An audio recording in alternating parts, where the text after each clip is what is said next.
You are listening to the Bat Flip Podcast, a baseball podcast from Belly Up Sports and the Belly Up Podcast Network. Here are your hosts, Damian and Matt. Welcome back, everybody, to the Bat Flip Podcast. I'm with my co-host, Matt. It's a little late night episode after the Braves and Dodgers Game 7 just got over. And how you feeling over there, Matt? Pretty good. It's late. I'm tired and ready to go to bed. I was I was disappointed my Braves didn't win, but hey, I mean, to get to that point, the way that team was this year, it was very impressive. So, I'm Yeah, happy for it going forward. But we'll talk about that a little bit in a little later. we'll talk about that, and we'll talk about you being a proud owner of a new Clayton Kershaw jersey. Yeah, or maybe Uh, I was thinking about getting one of those like strikeout, like his charity or whatever it is, and it like strikeout cancer in that Clayton Kershaw's charity.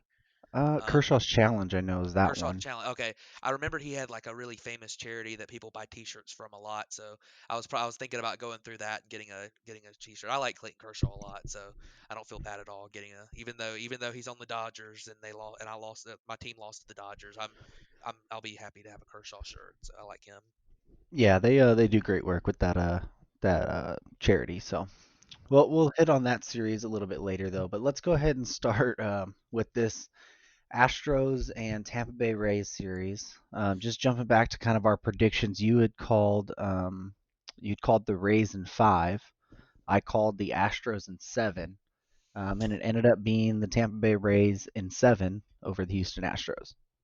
Yeah, so there was times where both of us it looked like we're gonna be right on this. I mean, the Rays in 5, for the Rays went up 3 games to none, and it looked like well it'll be 4 or 5, and then the Astros come storming back, and then it looks like you might be right because it was Game 7, and the Astros had won 3 in a row, and you're like, oh my gosh, they could pull this off, like the in shades of the '04 Red Sox, and but this was a really fun series.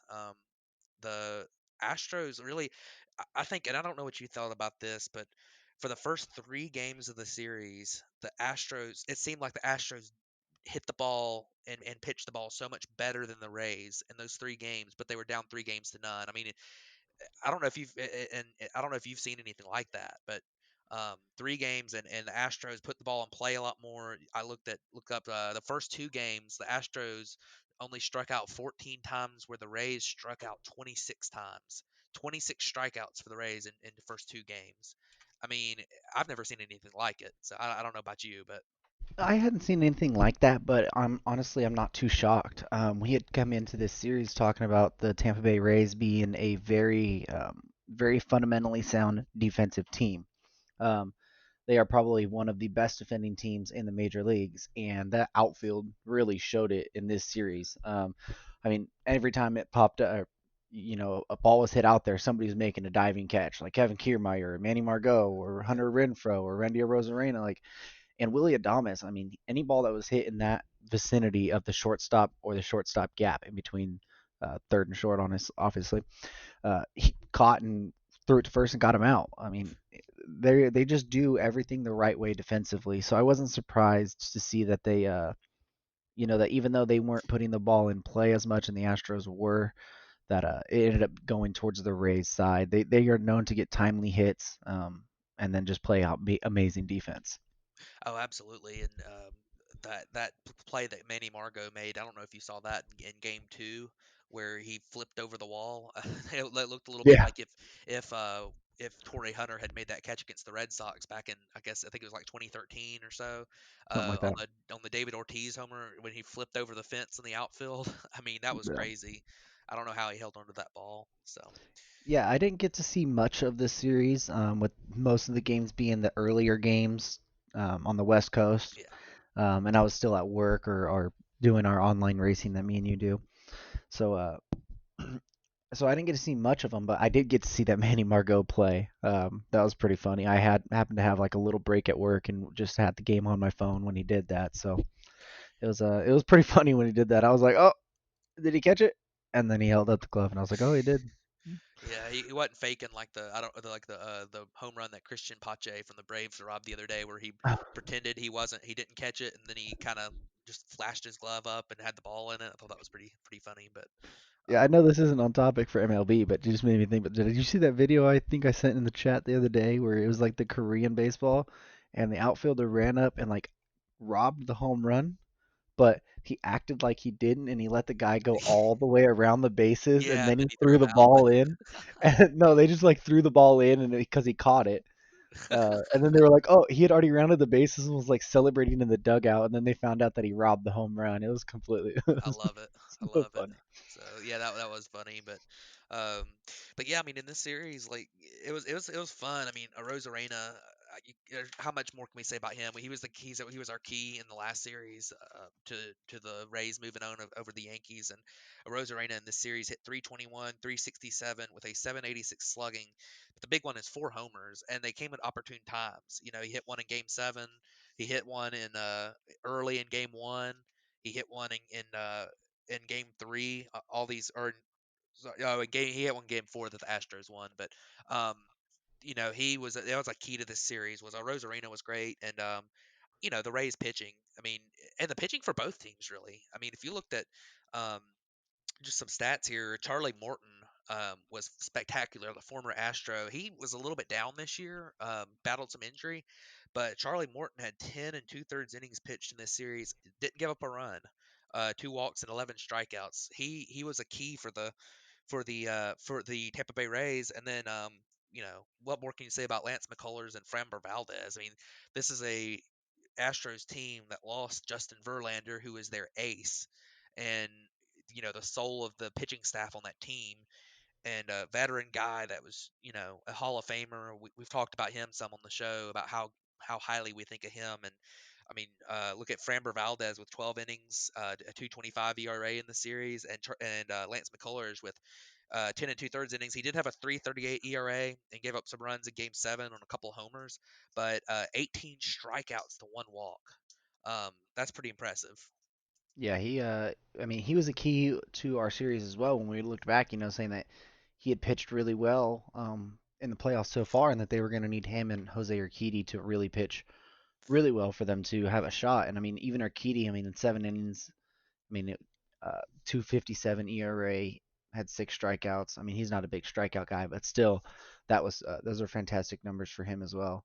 But I mean, that the Astros pitching staff. I mean, we've talked about who's going to step up, who's going to really be the guy. Like, if you look at this list of names that pitched in this series, I mean, what do you would probably say that you knew six coming into the season?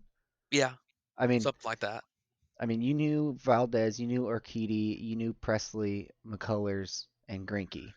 Yep. That's pretty much who you knew. Maybe I mean, you Josh might James have too. maybe He's been Josh around a James. little bit. He's pitched in the playoffs a couple times, but I mean they've got like Scrub, Brooks Yeah. Raley, like these are just guys we've never heard of, and Hmm. we're some of the biggest because the biggest baseball fans out there. So impressive for them to hold, and they held Tampa Bay to a 3.15 ERA or to they had a 3.15 ERA in this series, which is Yeah. very impressive. One factor that we didn't mention that maybe looks makes that ERA look a little bit better than the amount of runs they gave up is some of the throwing errors. And Jose Altuve made a bad throwing error in Game 2, and it looked a little bit like he almost has the yips throwing to first. And a lot of people don't like to say that, but and I know we talked about it before the show, and you weren't able to see that error, but he basically gets a ground ball with there's two guys on, or there's one guy on with 2 outs. He gets a ground ball hit to him second base, and he just short arms a throw and bounces it to first. And Gurriel's not expecting it, kind of. I mean, I'm not saying he's not trying, but he's a little bit lackadaisical on it with it being such a simple play. And the ball bounces and he doesn't really stretch for it or anything, and it pops out of his glove. And the very next batter comes up with 2 guys on and 2 out, and and Manny Manny Margot. Margot comes up and hits a home run, and that was the difference in that game. Game 2 was won 4-2 by the Rays, and that was a 3-run homer off McCullers. This is a game that McCullers had 11 strikeouts and no walks too, and 7 innings pitched. So the Rays survived a ninth inning rally in that game. But you gotta look at that, and that's the type of things that the Rays were doing all series that the Astros weren't. The Astros hit the ball better. They had a lot of bad luck, I thought, early in the series. They hit the ball better, and I thought they pitched the ball at least even with the Rays. And you look back, and I mean, some of those plays early in the series were what cost the Astros. Yeah, I mean, if you just look, I mean, if you look at the stats, you have no idea how Tampa Bay won this game if you didn't see the defensive plays. Like Tampa Bay as a team this series batted 201 with a 296 on base percentage. That Yeah, is terrible. yeah. Just to make that, Houston batted 260 with a 35 or 350 on base percentage. So that means 35% of the time they were getting on base compared to under 30% for the Tampa Bay Rays. I mean, and then if you look at the pitching, it's close. Tampa Bay had a 308 to a 315 ERA for for the Astros. So I mean, just looking at the stats, you don't know. I mean, you would not know that Tampa Bay won this series. Yeah, absolutely. And it's very important to look at the runners in scoring position too. There were a lot of times the Astros lined out or hit a hard hit grounder or hit a ball that drove the Kiermaier back to the wall or something with two outs and runners in scoring position. And that's just the nature of sometimes in a game in a 7 game series in the postseason. That's why they play 7 games and not 3 games, because you can see how much that BABIP luck happens in that first series, in the wild card series we had this year. But if you're the Astros, it's frustrating. Get 81 strikeouts in this series from Rays hitters, 81. And the Astros had 54 strikeouts. They were putting the ball in play more. They were walking more. They were a much better hitting team and had by far the better numbers, but it just so happened that the Rays were able to come up with those clutch hits. And like you say, all that defense the Rays play, being that fundamentally sound team, that ended up being the difference for them. Yeah, they're going to have to definitely keep that defense up at the next round if they want to have any shot, because the team that they're going to be facing is just about as good defensively, but they will hit the cover off the ball. And kind of just to transition into that one, we'll jump over to the Braves and Dodgers series now. And that in our predictions, you had the Dodgers in 6, I had the Dodgers in 5, ended up being the Dodgers in 7. Yes, what a series this was. I thought that the Astros Rays series was really entertaining, but the Braves Dodger series, I don't know if there might have been a little bit more because there were fans in the ballpark for this series. That there was a lot more. It felt like there was more intensity in every game. The teams were both, the Braves bring a lot of energy to the table, and the Dodgers have really, and you can touch on this a little bit, Damian, but the Dodgers seem to have gotten to where they're getting a lot of energy in these games. They seem to be really there has been times the last couple years where they seemed like they were kind of, I don't know if it was cracking under the pressure or if it was more of just kind of being tight because they're the favorite. But they seemed like they were a lot looser in this series, and that they were trying to have fun playing the game, and whereas the last few years they haven't. Yeah, I think that has a lot to do actually with Mookie coming over. Mookie's somebody who uh, on the field usually, he'll show emotion at times, but he's also an even-keeled guy. But behind the scenes, he's really a team player, and he's really the guy that will be the emotional leader for the team. And just a little thing, like because Kike Hernandez has been that for this Dodgers team Right. over the last 4 or 5 years.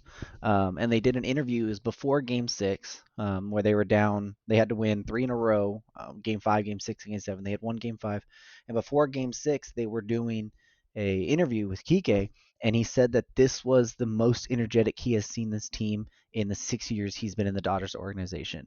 He said before Game 6, the music was loud, the dancing was going crazy in there, and everybody just seemed pumped up and like ready to get this thing going. And honestly, I think they really did show that. That Game 6, they really jumped on it in the first inning and scored those 3 runs. They didn't do much after that, but it definitely was a thing that they stepped up their energy in this series, especially later on in the series. Yeah, and it was a impressive comeback for the Dodgers. The Braves jumped up 2 games to none.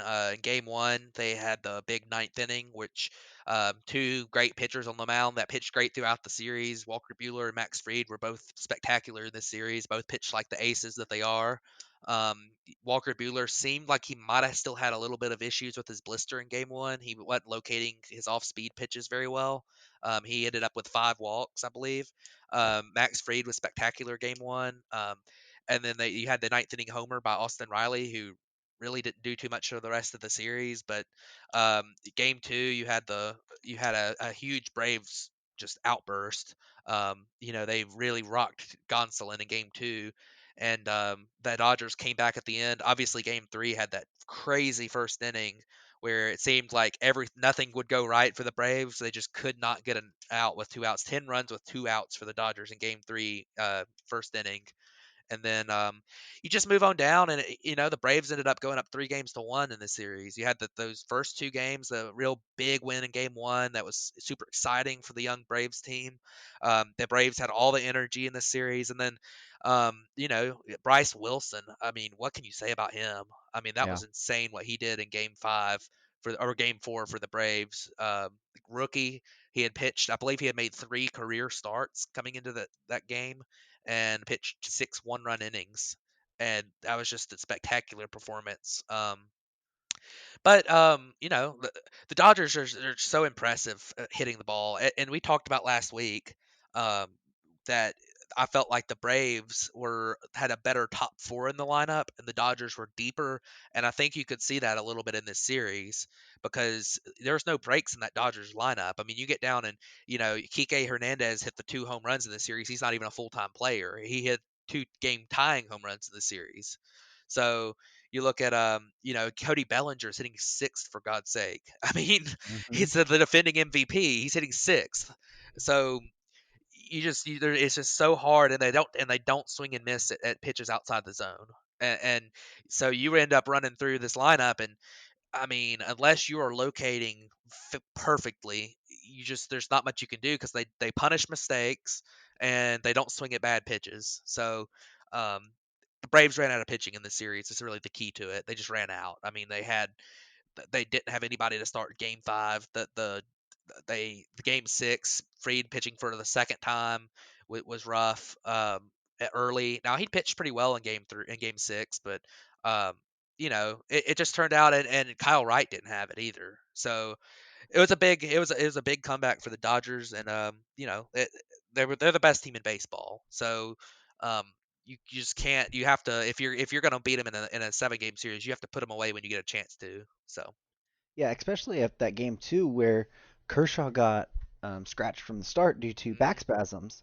He had actually felt the back spasms before game one, and obviously they had already said that Bueller was pitching game one, and then they had to scratch him, and that kind of threw Gonsolin in there when he wasn't actually even expecting to start.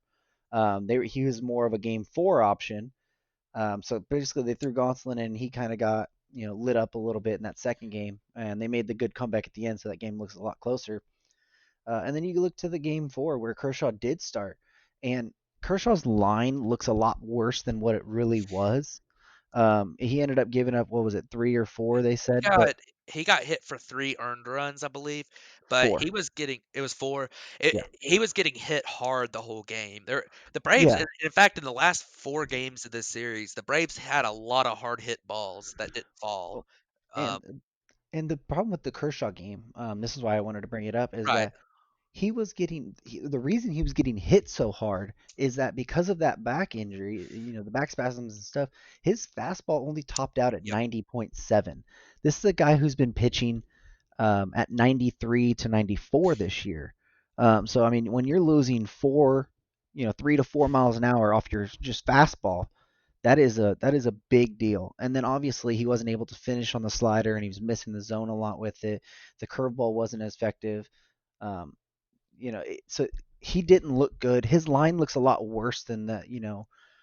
Still on the postseason, he still only has the 3.32 ERA, but Mhm. he's going to be a big key that they're going to need in the World Series to be healthy. But And he's gonna be Game 1 starter, I'm sure, because he, Bueller he pitched Game 6. has to be. Yeah. I was kind of talking on my way home that Kershaw kind of has to be the game one starter, and then you have to just kind of believe that they're going to bring Bueller back game two, even if it is on 3 days rest, Mm, because there's the off day after game two, so you can kind of do Bueller and then a bullpen kind of deal, and then have the off day, and then after game was it, I think after game five there's another off day. So what it right. would do is that It's a, would line Kershaw and Bueller up for potential game six and seven. And I just think you have to do that, especially the way that Gonsolin didn't look as great, May didn't even look as great. So you're really yeah. going to be relying on Urias in that third game. That we don't know. The Dodgers have been playing games so much with who they're going to start and go bullpen games. I mean, they have so many weapons, but I mean, like you said, this series really just came down to the Braves running out of pitching and the Dodgers, hitting that pitching at the timely matter. Yeah, and if you look at the Braves, I mean, having to do the Dodgers never did a legit full bullpen game. They had guys that could give them length that came out of the bullpen. So if you look at like game seven, obviously they started Dustin May and went to the bullpen in the second inning, but they brought in Gonsolin who could give them up 2 or 3 innings. You go back and look at I believe it was with the Dustin May got pulled early in the other his first start of the series, and I think it was game five, and they were able to bring in some guys that had some length, because you can just and in Game Seven, obviously, Julio Urias as well, coming in and giving them two innings or 3 innings. So um, this is a situation where the Dodgers had more pitching, and the Braves had a great bullpen all year. But the problem is that they had to handle the same guys for way too many innings in the end of the series. Game seven, I mean, the Dodgers had so many looks at Chris Martin in this series. He pitched like 5 times. So Hmm. you get down to game seven, and Chris Martin comes in. His stuff looked good. He had actually, they said that he had never pitched more than he had a career high pitch count in game six, and they brought him back for game seven. He threw more than 1 inning. His stuff looked really good. I think he had 3 strikeouts, and he mislocated one fastball that Bellinger hit out for the go ahead homer. And that's kind of the issue that the Braves had was at the end of the day, you've got like there are too many looks at some of these guys. Will Smith is another guy who late in the series the Dodgers had seen him. A couple of the Dodgers hitters had seen him twice already because they brought in the lefty to face, like Max Muncy and Bellinger and that part of their lineup. And um, you know, th- Will Smith couldn't get that out because his slider. They were seeing it because they'd seen it so many times in the series. And you look at the same thing with Tyler Matzik as well in Game Seven. I mean, he didn't look great, and it was because of that same issue. So um, the Braves just didn't have the Braves didn't have guys that could come out of that bullpen and give them any length. I think is a big difference. Yeah. AJ Minter, um, you know, it was really the only bullpen arm that was able to give the Braves any length in any games, and he's a guy that had never given any length at all in games. I mean, he was rarely pitched back to back games, and he's almost never pitched 3 straight games. And he's also, I think, his career high was 2 innings. He gave him 3 innings in Game Five. So, but you had a situation where the Dodgers were seeing these guys for the third or fourth time late in the series, and were able to pick up on some things and hit some of these bullpen arms that have been so good all year. Yeah, and then like you said, the Dodgers lineup is just too talented to see pitching that much and not do damage. Um, but we do need to shout out the Will Smith versus Will Smith matchup. Yeah, That was pretty awesome. I know my Will Smith hit a 3-run home run off of yeah, it, but it was supposed to happen the night before, and as pulled Will him. Smith, as the batter Will Smith was coming up to the plate, they pulled the pitcher Will Smith. So it was kind of funny that we got that matchup. But we got to give like a shout out to Corey Seager in this series. 5 home runs, 11 RBIs. I believe they said they had a 1.23 OPS in this series. Um, I mean, he really was the key cog in this. Mookie didn't. I mean, he batted 227 in this series. Bellinger only batted. He Well, hit, these are through Game Six stats. They haven't yeah. updated yet. But in going into Game Seven, Bellinger had only batted 174. Now he did get the big home run in the eighth inning. That really was it the eighth or seventh? It was the seventh, I Seventh. believe. I think So yeah, it was the seventh. yeah, He did get the big home run off Chris Martin. that really put this series away. But the Dodgers' key hitters didn't do really much. Muncy 222, Pollock 188. I mean, Will Smith 167, Chris Taylor 143. I mean, the only ones that really did a lot of damage were Justin Turner, Jock Peterson, and uh, Corey Seager. Kike had a couple home runs in this series, but that's pretty much all he did.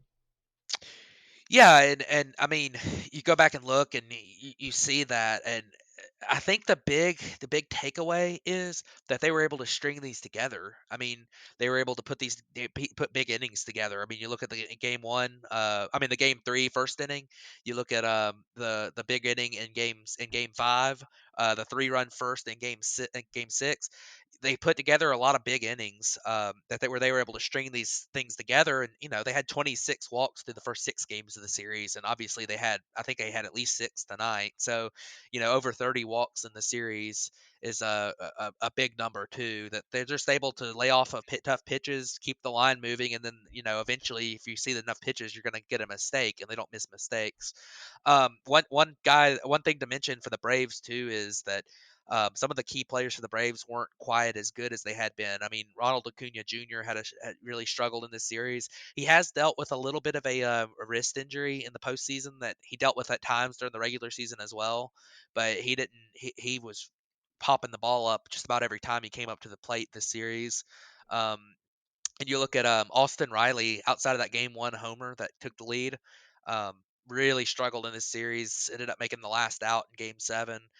He had a couple of clutch hits, but it was a really big struggle for him. And you know, eh, you go back and look at these two teams, and the Braves having missed enough guys late, that they didn't have enough pitching depth to not have Soroka this year in the postseason, and to not have um, to have a couple of guys who, Felix Hernandez having opted out, and having a couple of guys that, just kind of flamed out at the start of the season, and you come into the postseason, and I mean, going to a game seven with Ian Anderson, Yeah. a rookie with 6 career starts as your number two, and Kyle Wright, who has been a very inconsistent young pitcher for the first 3 years, and also a rookie technically still. I mean, Bryce Wilson, another guy who's been inconsistent, has made like 3 career starts. Those are your 3 starters behind Max Fried, who is in his second full season in the big leagues, and was really good this year. I mean, there's something there that's a very, very poor matchup against the Dodgers team that is so experienced, and I think the Dodgers are a team that really punishes young pitching because of how well they do laying off of pitches that are out of the zone. A lot of young pitching, you want to get swings and misses. The Dodgers don't swing and miss out of the zone. Right. I mean, this is a big wake up call for Atlanta Braves fans. Like, this team is here to compete, and they are going to be here for a long time, especially if they can get Soroka back. I mean, Fried and Anderson just proved that they are top notch pitchers, even when the lights are big. Um, so especially if you get those three, and then if Wright and Bryce Wilson can just continue to develop, or you guys make another signing of somebody in this offseason, or make a trade or something, this team, I mean, Ozuna's going to be a big free agent for you guys, but everybody else is going to be there. I mean, Ronald Oh Acuna yeah, signed to a long-term deal. Ozzy Albies just signed to a long-term, cheap and long both of term those, yeah, deals. those are both really team-friendly deals. Um, another guy that was missing in this series after getting hurt in game one was Adam Duvall. You guys didn't really Yes. have him with an oblique. He wasn't able to play after that, so that was another big, big bat. He had done damage this season at times. Was a little, slower in the playoffs, but still, that's a guy who you have to fear. When instead they were playing Nick Markakis. Yeah. And that was a key as well, that Nick Markakis just doesn't have it anymore. He really struggled to catch up to the fastball, and the Dodgers have guys that throw hard. So it was just one of those things where I think the better team won. I think the better team won in both of these series. I mean, I think the Rays were a better team than the Astros, even though the Astros, made it really close at the end. And I think that the Dodgers were a better, deeper team than the Braves, even though the Braves were able to really put some pressure on them, and make it a close. So um, this was a really fun NL and ALCS. I thought it was a very entertaining. I think it was the second time ever that both went to Game 7, maybe the third time. which is pretty crazy to think about out of the amount of time that they've been doing the championship series. And then a lot of storylines, a lot of really really really fun games, a lot of comebacks, and a lot of big home runs and a lot of entertainment. And I hopefully we get to see some of the same in the World Series. Yeah, neither of these series should have gone to Game 7. Like they had no business being Game 7s in either one of these series. So shout out to the Astros and to the Dodgers for making it even a interesting Game 7 series or 7-game series because they definitely were on the back foot, both of those teams. Yep. But well, let's go ahead and jump over to kind of our World Series breakdown. We're going to get the Tampa Bay Rays versus the Los Angeles Dodgers. I think this is both number one seeds, if Yes, I'm it not is. mistaken. Both It number one is. seeds. Well, I don't know when the last time that was that happened, but it's going to be interesting. I think Tampa kind of has the better pitching than the Dodgers. You can throw out Morton, you can throw out Snell, you can throw out Glass now, and then all those guys in the bullpen are just amazing. Oh yeah. All they can all touch 100. Have nasty movement. But at the same time, the lineup favors the Dodgers. We knew it favored it in the Braves series over a deeper lineup at all. Maybe the Braves had a little bit better at the top, but I mean, I think we can all both say that the Dodgers lineup, top four or through the entire lineup, is hands down better than this Rays lineup. Yeah, I mean, you look at the Rays lineup, and they got to get some guys going, and they've really struggled with. Brandon Lau had a really bad series in the ALCS. He had one homer, but other than that, was just not good. And he was bad in the ALDS as well. He's a guy that was really good this year. They got to get him going. And you've got some other guys. I mean, you got like Hunter Renfro has been, he's been decent, but he hasn't really been like lights out crazy good. You look at you look down the list and you got, I mean, Kevin Kiermaier in the ALCS, and I know he's not really known for his bat, but I mean, hit 167. Um, Mm-hmm. Austin Meadows hit 091 in the series. Yeah. So some of these guys just got to get going that have been key parts of this team all season. I mean, you look at Brandon Lau, he had a 916 OPS this season in the ALCS, and after going I think 0 for 18 in the ALDS, in the ALCS he had a 454 OPS. He really struggled, hit 154 average. So they got to get some of these guys going. I mean, Randy Arozarena can't carry this team for too much longer. I mean, I think No. Randy Arozarena is a great player. I actually look at him as a young Marcell Ozuna. I think he just hits the ball hard everywhere, and he, as at his current stage, is a pretty good outfielder. Which when Marcell Ozuna first came up, he was a pretty good outfielder as a defensive player. So I really like Randy Arozarena.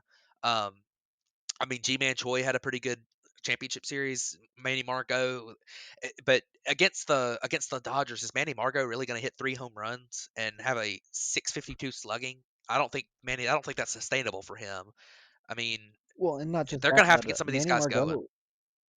And not just that, but Manny Margot and Hunter Renfro, they both came from the Padres. So they They have both did. faced the Dodgers quite a bit. And the Dodgers have usually, held their own against those two. Um, Mhm. and another key to this series, which I think it's going very unnoticed, is that this series is going to be played in Texas, in Arlington. That's where the Yes, Dodgers have played the entire postseason. And the Tampa Bay Rays have not even seen this ballpark yet because of the whole COVID year. They weren't even able to go there and play there like they would have normally in a normal season.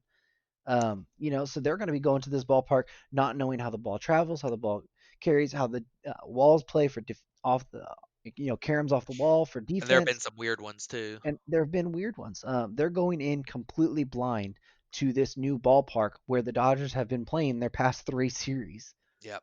It's or no, almost like two a home. series. It's almost like they're almost as familiar with it as they are with Dodger Stadium. I mean, you talk about they've played how many games there? They played at least 10 at No, yeah, Globe Life, and they yeah, played 30 at Dodger Stadium this year. So they've, it's not that big. It's not that big of a difference. I mean, that's a lot of games that they've gotten accustomed to it in a row. I mean, they probably have had a longer stand at than they had longest home stand of the season. So yeah, and you know what we've seen from the Texas ballpark right now is that the ball, the wind really affects if the ball carries or if it doesn't. And MLB really seems to be pushing that they want this roof open. Yeah. I don't know why they do that. Like during batting practice the other day, they had it completely closed, and then they open it up, and it was for Game 4, and wind gusts were like Yes.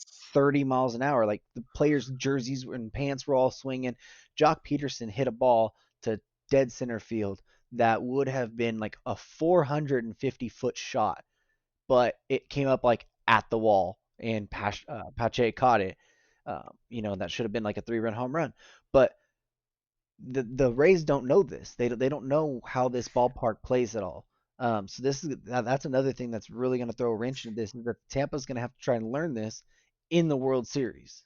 Yeah, I mean, you look at that ballpark, and the ball carries to left field. I feel like pretty well, but the ball does not carry to center. I mean, there are a lot of balls hit to center and to right center that just died. I mean, you Mm-hmm. look at that ball that Freddie Freeman hit tonight. I mean, that ball was hit really hard. It was hit over 100-mile-an-hour exit velocity. It was hit pretty high, but I mean, that ball was typically not gonna come down, in play, and it ended up being caught by Mookie Betts on a crazy good catch. But that's just one of those things where you this ballpark is weird, and the fact that nobody's played there, I really don't understand uh, why MLB would choose this ballpark. So, and it would have been even worse if Houston had won the championship series, because they would have basically had home games too. I mean, with fans being there. So, Well, um, they chose.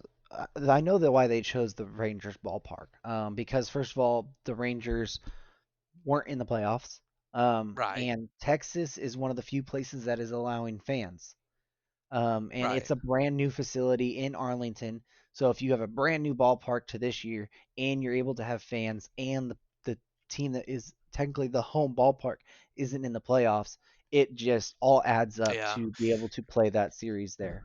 Yeah. Well, it does make sense in a way, but you also, just from a baseball perspective, you look at the fact that it's just a tough place to play because of just not having been there. And I mean, I think that's a really big disadvantage for the Rays. I mean, I don't think it was really a disadvantage in the Braves Dodgers series, because the Dodgers had only played, well, the Dodgers also played there in the regular season, but for a few games against the Rangers, with them being both Western teams. Yeah. But I don't think it was that big of a disadvantage. But the Dodgers have seen this ballpark a lot now. They've seen balls bounce different ways and everything. I mean, you look at a lot of balls that ended up down in the corner that bounced really weird in this series, and that's just something that, the Rays have a really good outfield, and that's something that they're gonna be able to, have to Yeah. adjust to. So, This is a huge outfield. yep, So positioning is going to be very, very key, and that's another thing. The Rays are going to have to learn all that on the fly as they're going. So it's going to be fascinating to see how the pitchers adjust to it, because their pitchers are really good about getting ground balls a lot. So if they can keep that ball on the ground and not let it get into the air and deal with that big outfield, that'll be very good for them. right. But let's go ahead and jump down to your prediction for this series. Oh man. Well, I think I am gonna go with the Dodgers. I haven't really on the game side of things. I was thinking that the Dodgers are just gonna put this series away early, but I got to thinking about the fact that Kershaw maybe looked like he wasn't 100%. He looked a little bit like he has the last couple years, more so than he did during the regular season this year. You look at, I wouldn't start Walker Bueller on 3 days rest in game 2, just because of his blister issue. I think you give him a couple extra days to heal up, and maybe that blister is, even more healed than it was, in this previous series. Um, I mean, I think the Dodgers win in 6. I think it's a series where I think the Rays pitching is going to have a couple games where I really like the matchup for Blake Snell. I think a lot of the Dodgers hitters struggle on soft stuff away and hard up and in. So guys like Bellinger, if you can get that fastball up and in on Bellinger, then he's going to swing and miss on it if it's in the zone, because he's just got a hole in his swing. I mean, and there are a few guys that have struggled against breaking pitches. So Snell's got that fantastic curveball that I think you're going to see. I think that would really, and he's a very similar pitcher to Max Fried, to be honest. and Max Fried did really well in the series and was the best pitcher for the Braves by a pretty good margin. So um, you look at you know, I really think that guys like Tyler Glass now are going to struggle because they don't throw a lot of strikes, and the Dodgers will be able to hold off on those breaking pitches, velocity that misses the zone. They don't swing a lot of pitches out of the zone. Um, you know, I think I think the Dodgers will have to manage their pitching staff a little bit. It's going to be difficult for them because of having played this long series. I don't think they're very deep in the starting staff, but I think they're able to get it done in 6 games. I really like their lineup over the Rays lineup. Well, before I jump over to my prediction, I have not asked Matt about this at all. This is the first time he's going to be hearing about it. Mhm. So what I want to do is I want to throw a little wrench into the World Series predictions as well. Um, since you said LA in 6, give me who your potential World Series MVP will be. MVP. Um, well, I haven't gotten a chance to think about it, but um, I, I think it's going to be. I think you could see Mookie Betts have a big series. He started to show some signs in the last couple games of the National League Championship Series, and he's seen the Rays pitchers a pretty good bit compared to other guys coming from Boston. I think it could be Mookie Betts. Okay, okay. Now, I mean, honestly, I just thought about this right when I said it to you, probably 30 seconds before that. So I haven't been able to put much thought into this either. I'm gonna go with Justin Turner. Okay. Um, Turner probably had the best at bats of anybody. I mean, even of Corey Seager. I mean, if you're just looking at the whole body of work of at bats, Justin Turner had that. He's not really hitting for as much power as he has in the past couple years. He's been dealing with a hamstring injury, but he's just starting to look very hitterish at the plate. I know he missed a couple fastballs today, but those are pitches that earlier in the season he would have just taken because he wasn't very confident in that being able to get up there. So, and he had a couple long at bats in this one where he's just taking a lot of pitches, fouling stuff off. I think Justin Turner's going to have a really big series in this next one. So Justin Turner's might going to be my MVP pick, and I also have the Dodgers in 6. Okay. Yeah, I mean, I think it's going to be a fun one. There's going to be a lot of interesting matchups. These are two very different teams, so it's going to be fun. Yeah. Hopefully, this is the year that I can stop hearing about 1988 and that the Dodgers will pull this one through because Jesus Christ, I can't wait to shut everybody up with that one. And I hope Kershaw has a like 7 inning shutout with like 11 Ks so I can stop hearing about damn playoff Kershaw either because it's not a real Yeah. damn thing. Yeah, I mean, we'll see. We'll see if he's able to do that because I don't really believe that he will with the way that he looked in Game 4. But maybe maybe he's gotten some days off. Maybe he's healthy. Maybe he's Hey, back to what he was in the regular season, and can have a great outing, which I think he can. So, let me have some hope here, all right? all right. All right. You got anything else you want to finish up with this episode on? I'm glad that this we came down to being able to have these series and this being a big success. I mean, these did feel like the even without the crowds going crazy, these did feel in a way like the AL and NLCS usually do. They were intense. They were good games. The teams were really into it. Um, I think it going forward. I mean, I think it was a poor decision by MLB to not have off days in these games because a lot of teams, are built in a way that having off days really helps. I think that when play in 7 straight games that are in this kind of intense environment, it's very difficult for teams to um, for players to be able to do that. And you saw it in this Braves Dodgers series where both bullpens really struggled down the stretch because they had just been taxed so much. So I think it's been a great season, and I'm excited to see the World Series. I think it's going to be very entertaining. Obviously, that this World Series will go over more than 1 week because depending on whether or not there's like a sweep or something. Games 1 and 2 will be Tuesday, Wednesday. Games 3, 4, and 5 will be Friday, Saturday, Sunday. So if a team wins in 5, then our next episode will be after the World Series. But if a team wins and if it goes more than 5, then that would be like I think Tuesday and Wednesday of the following week will be the games 6 and 7. So um, we'll see what happens. I'm excited. I think, I think that the Dodgers have a very, very good chance to knock off the Rays and end that drought, that World Series drought that they have.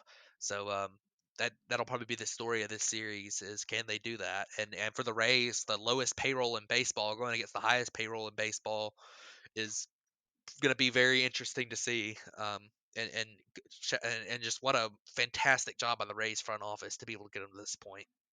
Yeah, it's cool to see the Rays in this World Series. If they don't or if they do pull it out, I mean, obviously I'm going to be sad because my Dodgers weren't able to pull it out, but I'll be happy for the Rays. They're a team that's always constantly struggled, and they have to trade guys before they are up for free agency, or they have to do things a little bit different. Um, and it finally to see them, I know they had the one run, what was it, like 2007, where they got 2000, there, 2008 when they played the Phillies, 2008, yes. yeah, and they lost to the Phillies. Um, you know, uh, we have Andrew Friedman now, who president of baseball operations for the Dodgers, came over from the Rays. Put a lot of those Rays pieces together. Obviously, not what this team is, but some of those players, like Chris Archer, was traded for Tyler Glasnow and Austin Meadows. So his stamp is sort of on that as well. So it'll be pretty interesting to kind of see all that. But like you said, it's going to be a fun series. It's going to really come down to the Rays pitching versus the Dodgers hitting, and who's able to come out on top in that series, that battle. So Yeah, and the Rays, just to add one thing, the Rays remind me a lot of the early 2000s, late 90s Marlins, where they're there's a lot of guys that are pretty good on that team, and they're able to put the pieces together really well. yep. So well, we will play it by ear on what our next episode will be like, time and date wise. But be sure to follow us along at the Batflip Podcast on Twitter, at Matt Arcara on his personal Twitter, at the Real DBoy12 for my personal Twitter. We'll be trying to update you guys as much on the World Series as it's happening. But thank you guys for tuning into this episode, and we will catch you guys next time. Thanks, everybody.